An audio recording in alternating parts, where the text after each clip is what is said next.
কিভাবে আপনারা content moderation সেটআপটি আনবেন খুব সহজে।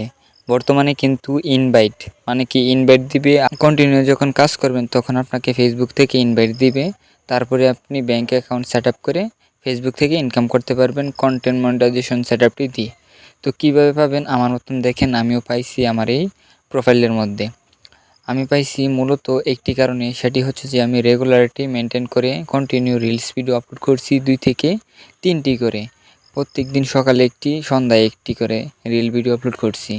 তার পাশাপাশি অবশ্যই আমি একটি করে সপ্তাহে লং ভিডিও দিছি। তাই আমাকে ফেসবুক থেকে ইনভাইট দিছে। তারপরে আমি ব্যাঙ্ক অ্যাকাউন্টটি সেটআপ করে ফেসবুক থেকে মোটামুটি ভালো একটা টাকা ইনকাম করতেছি। তো আপনারা যদি পেতে চান তাহলে আপনাদেরকে বলবো যে অবশ্যই কোয়ালিটিফুল কন্টেন্ট দিবেন, 2 থেকে 3টি করে রিলস ভিডিও আপলোড করবেন, তাহলে আশা করি আপনারা পেয়ে যাবেন। তার পাশাপাশি অবশ্যই 1 সপ্তাহ পরে পরে একটি করে লং ভিডিও দিবেন। আর মাঝে মাঝে আপনারা অবশ্যই লাইভ করবেন, তাহলে আপনার পেজের মধ্যে তাড়াতাড়ি কন্টেন্ট মনিটাইজেশন সেটআপটি দিয়ে দেওয়ার সম্ভাবনা বেড়ে যাবে। তাই আপনাদেরকে বলবো যে অবশ্যই কন্টিনিউ রিলস ভিডিও আপলোড করবেন, তার পাশাপাশি অবশ্যই একটি করে লং ভিডিও দিবেন, আর মাঝে মাঝে অবশ্যই আপনারা একটি করে লাইভ করবেন। তাহলে আশা করি অবশ্যই তাড়াতাড়ি আপনারা সেটআপটি পেয়ে যাবেন।